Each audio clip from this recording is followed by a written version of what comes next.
dans les épisodes précédents. Bonjour et bienvenue sur Office Hour. Nous sommes à la recherche d'un ingé son qui pourrait nous donner des tips.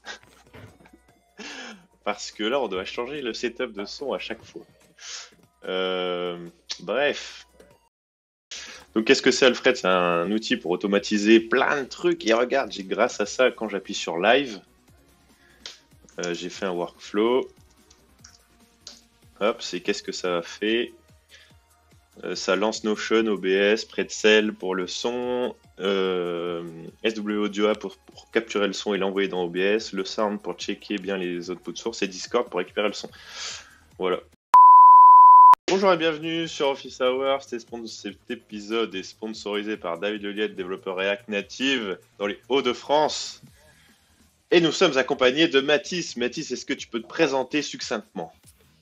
Ok, je suis Mathis, développeur web en alternance avec David et apprenti pirate. Alors, qu'est-ce que tu as appris comme chose de pirate la semaine dernière ou cette semaine ?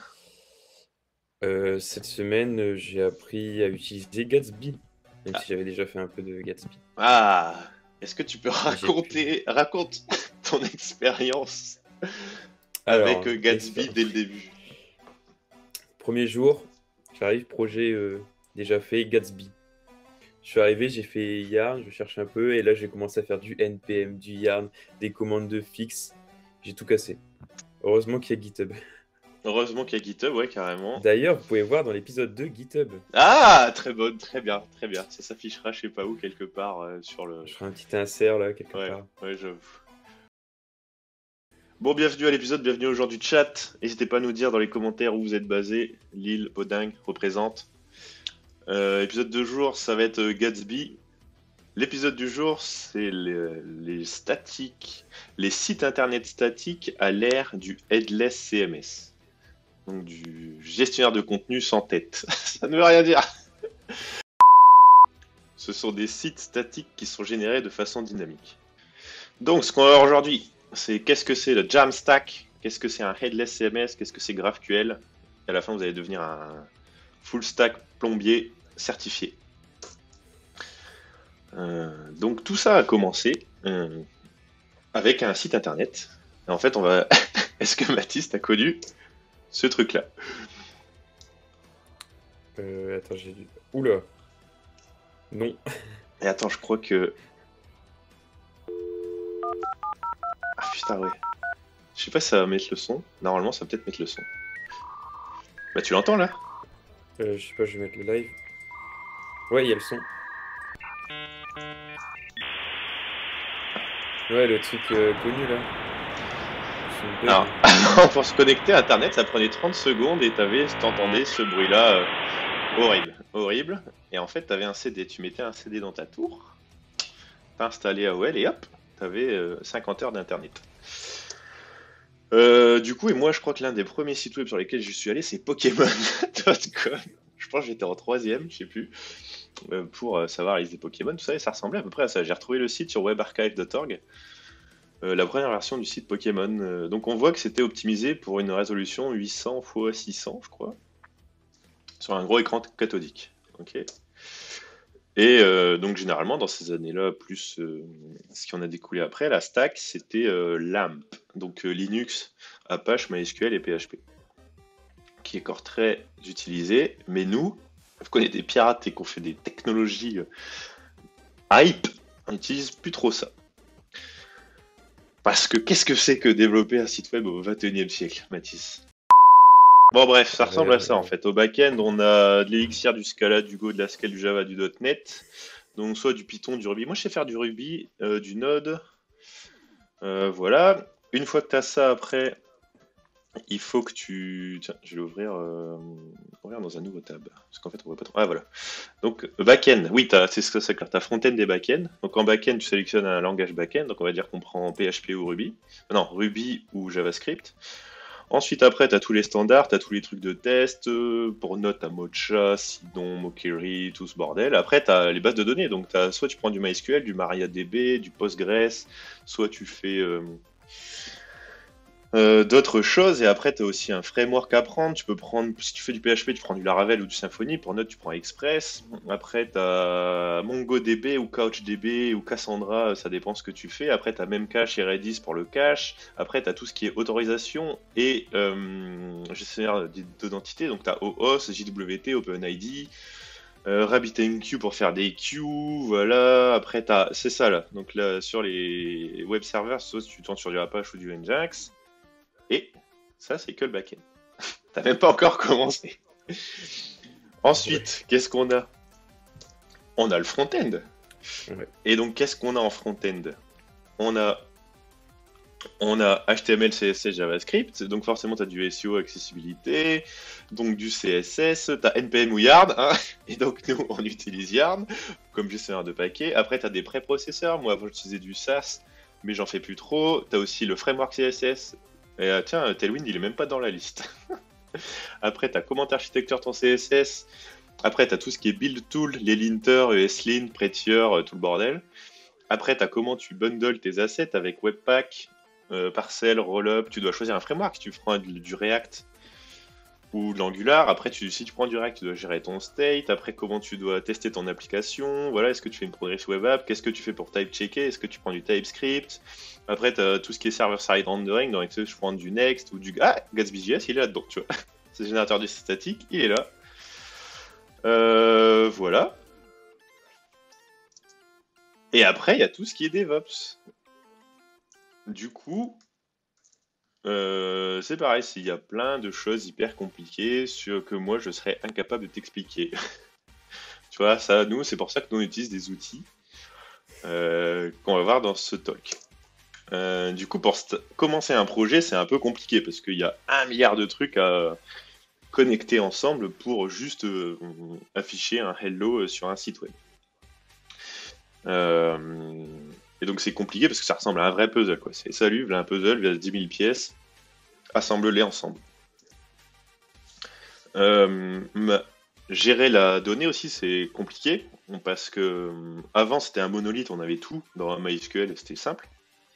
Maintenant, en fait, tu peux avoir plein de sources différentes. Genre, tu vas avoir des data analytics à un endroit, tu vas avoir les data.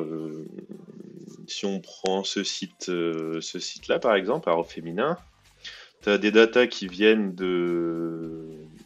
d'Encore pour le podcast, et tu as des datas qui viennent d'autre part pour le CMS. Okay, donc c'est compliqué de connecter tout ensemble.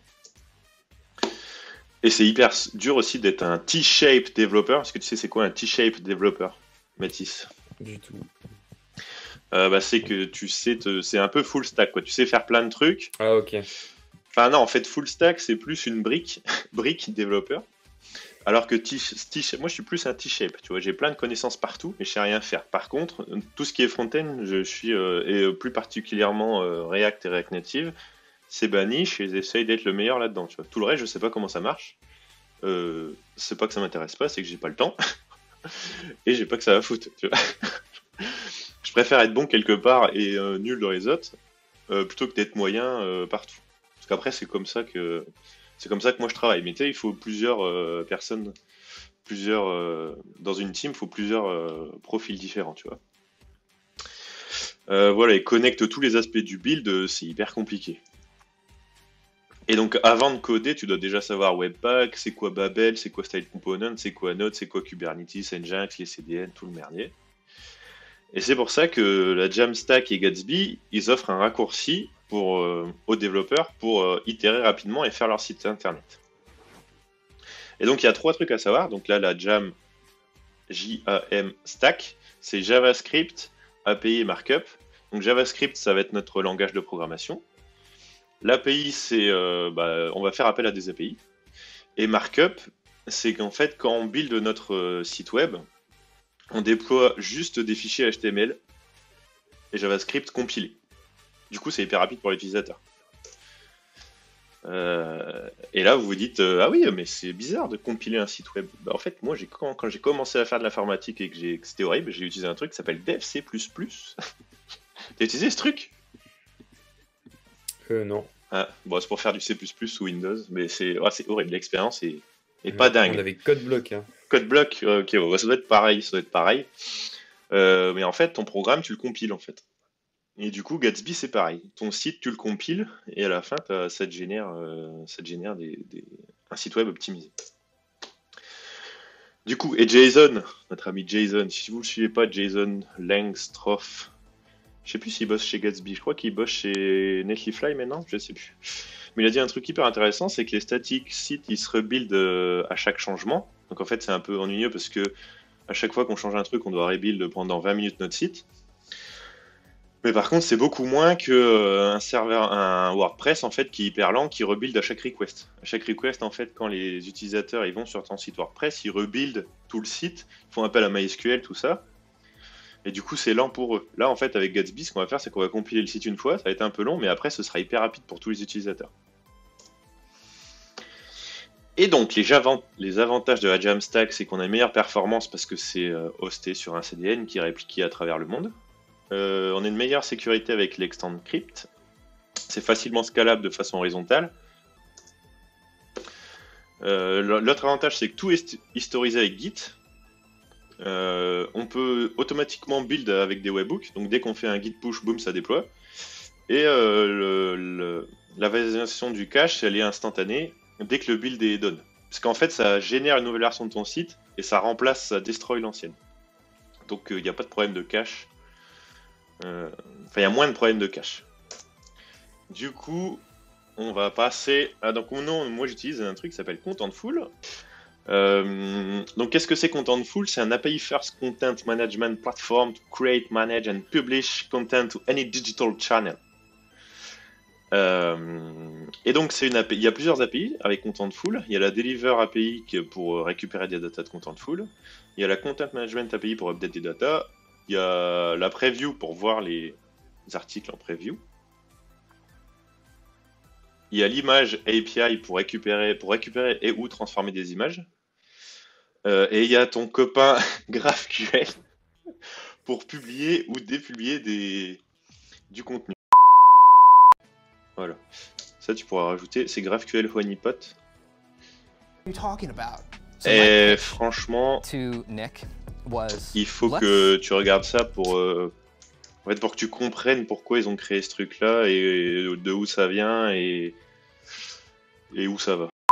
Et donc là, on a notre site Gatsby en local. On a un layer GraphQL qui va aller chercher la data Contentful.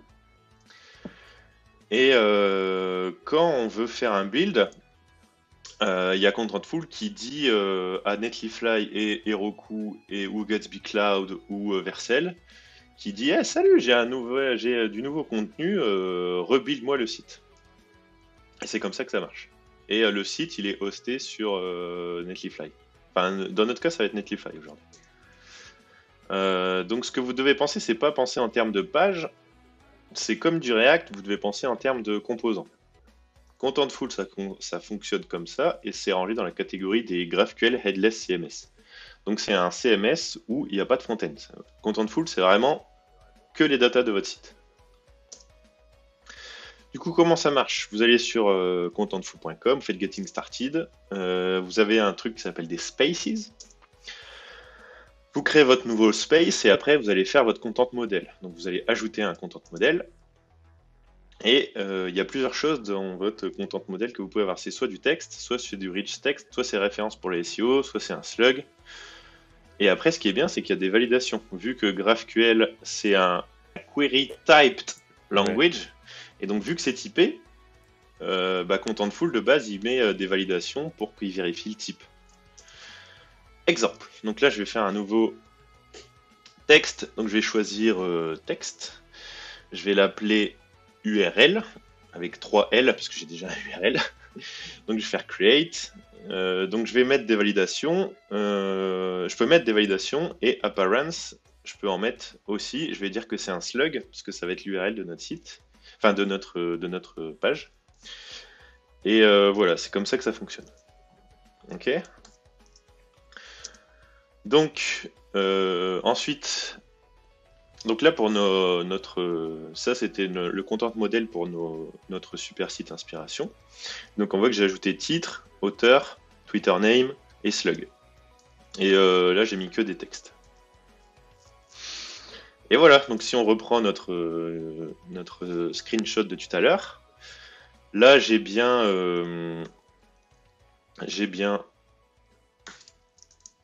Donc si on reprend le screenshot de tout à l'heure, là, j'ai bien...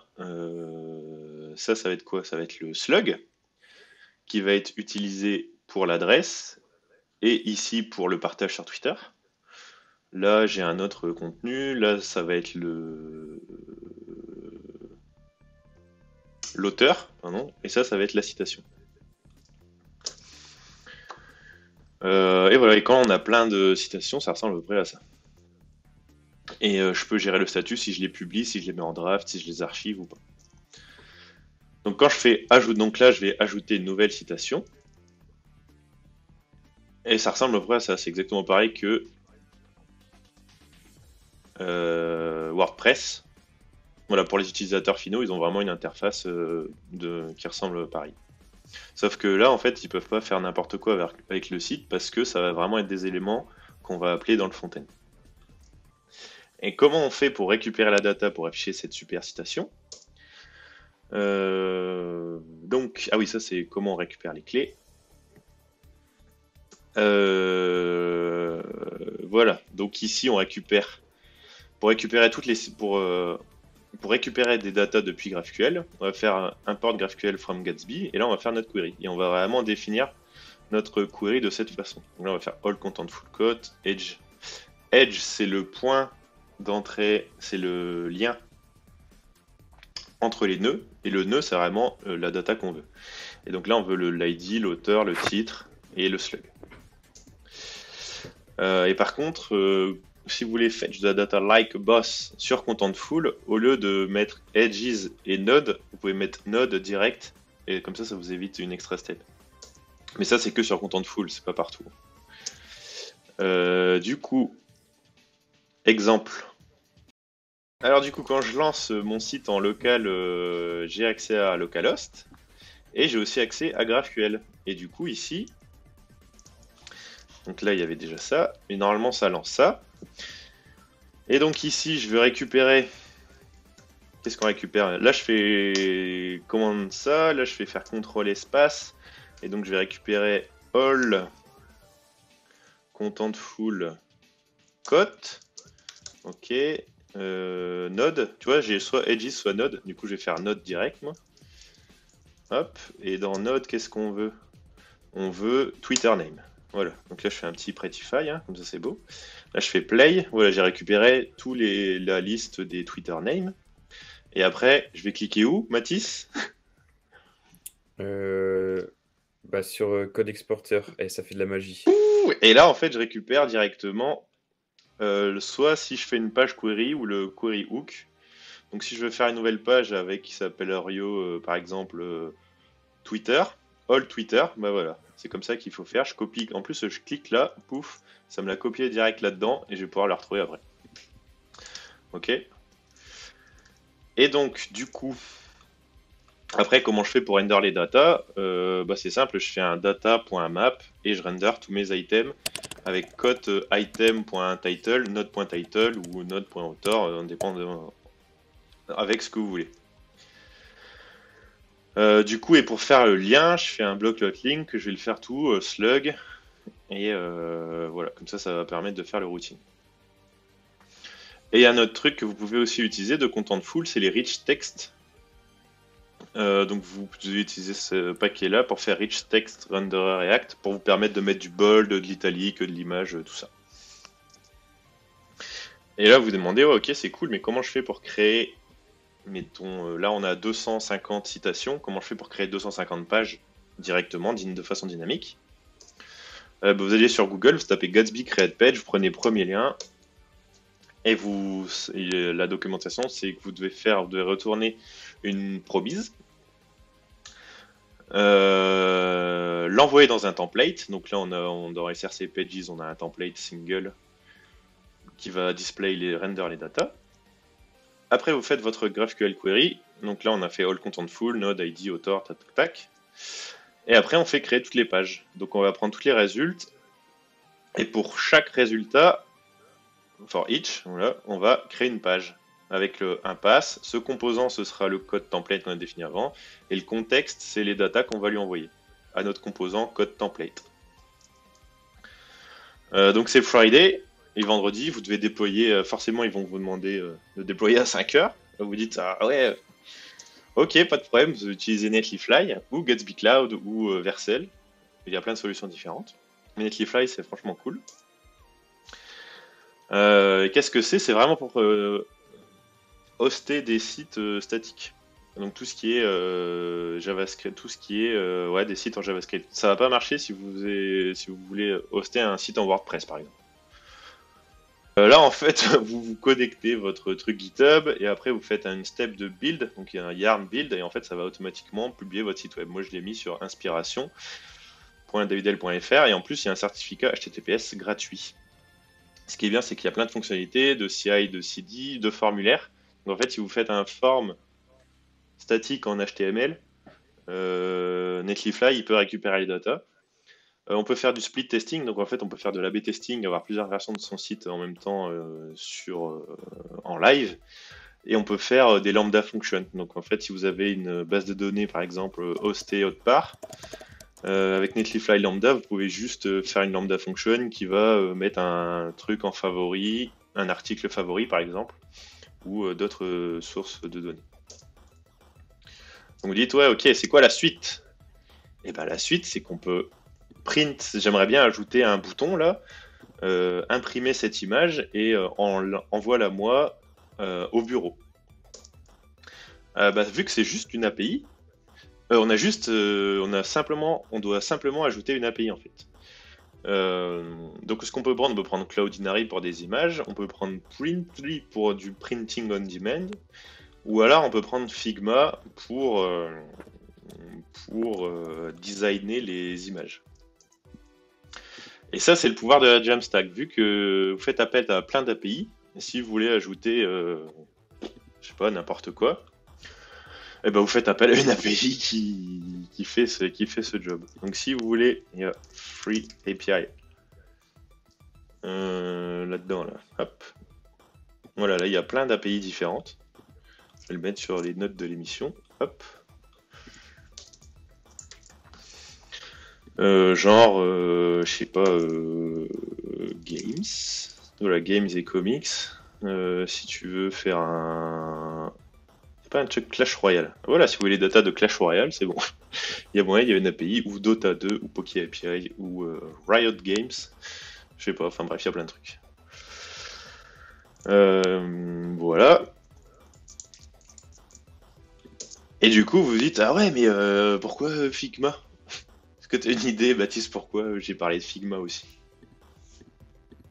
On peut peut-être faire des trucs en liant, non? Ah, on peut peut-être lier les deux, parce que Figma, c'est un outil de design aussi. Alors, ce Allez. truc-là, là, Contentful to Figma, j'ai installé, donc je vais aller dans Figma, tac. Bon, je préviens, j'ai pas du tout... j'ai juste regardé le truc, je fais, ah, c'est cool, faudrait le faire. Et j'ai pas du tout regardé si ça marche ou pas. Donc, on va essayer, hein, tac, tac. Ici, tac, ok. On va aller dans Next, ok. Alors, ici, qu'est-ce qu'on a là? Inspiration, ok. Donc, hop. Alors, Contentful to Figma. Ok, select component. Ah ouais, mince. Je vais d'abord définir mon component. Ah bah voilà. Hop, voilà, j'ai défini mon component, il est là.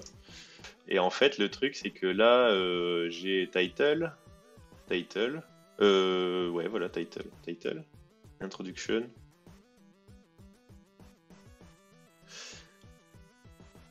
Non, pourquoi ça met ça? Pourquoi ça met ça, en fait? Ah oui! Ah bah non, c'est bon. Non, c'est bon. C'est pas le token de inspiration, c'est juste un token de test. Ça, c'est bon, on s'en fout. Il peut être... Ah, ok. Enfin, on floutera quand même. Tu vois? Mais en fait, en gros, là, ce que ça a fait, c'est que j'ai récupéré Don. Donc, j'ai récupéré les datas de Contentful et je les ai mis dans Figma. parce que dans Content Full, j'avais 6 trucs. Et si je voulais faire pareil pour inspiration, inspiration, et récupérer toutes les citations pour générer des posters, pour les mettre sur display, par exemple, eh ben c'est possible. C'est d'ailleurs ce qu'on va faire avec Matisse. Qu'est-ce qu'on fait dans l'épisode suivant, David? Eh bien, qu'est-ce que nous allons faire dans l'épisode suivant? On va faire un épisode sur Figma, parce que franchement, c'est folie. Du coup, tu pourras faire la liste des shortcuts aussi. Ouais. Et l'ajouter à Airtable ou Notion, ça on verra. Mais ouais, ok, ça marche. Allez, le prochain épisode, ce sera Figma.